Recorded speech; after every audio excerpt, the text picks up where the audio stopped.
Hello and welcome to Second Thoughts.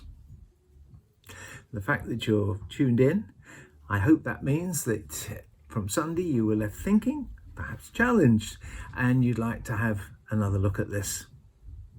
You're most welcome.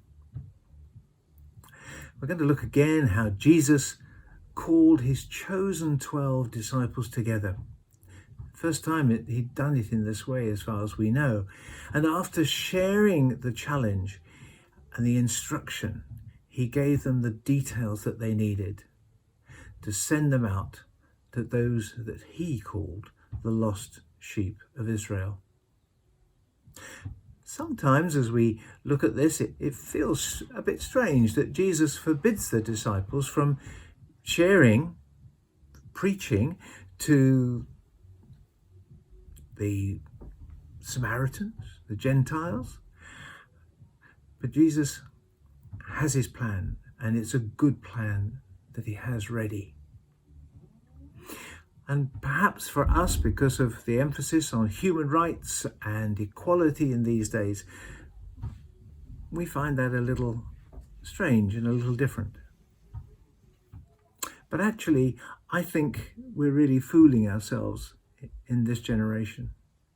We need to remember that companies use focus groups to decide who they advertise, who they call. I have to be aware that I have never been invited to have a free drive of a BMW or a Jag. But maybe another old friend of mine has.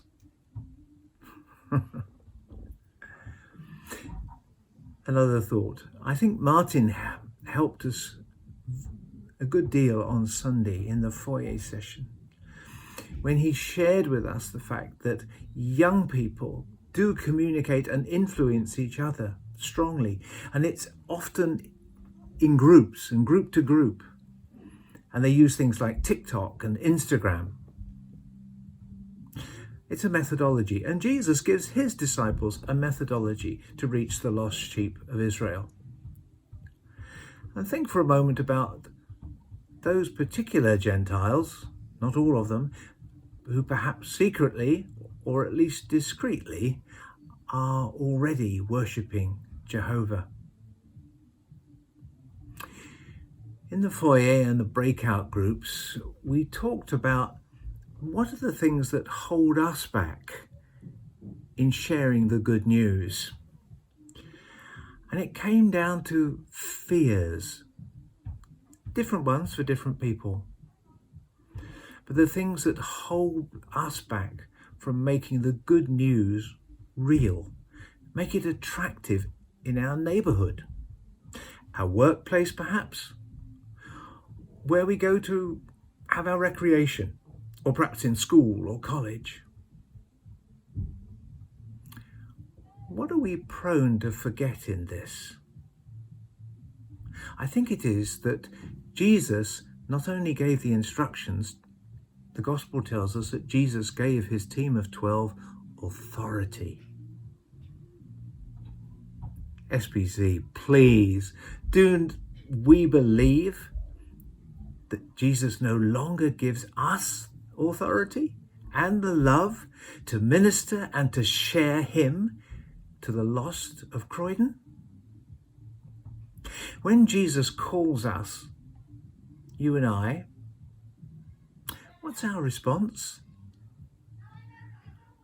Let's remember tonight, he will not force us to do what we're not willing to own ourselves, not willing to give ourselves to the task for his glory first and foremost, and for the salvation of others. Do we choose to join him in everything, or only the bits that we want to? When Jesus calls us, what is our response? Joshua's response in the Old Testament to God has been for me personally an ever-present challenge for about 50 years. And sometimes it's been tough. I wonder how about you? In Joshua chapter 24 and verse 15, Joshua gathers together all the tribes. Remember, they've been slogging it out for 40 years in the desert, and they're about to take long-term possession and build a new world for themselves in the promised land.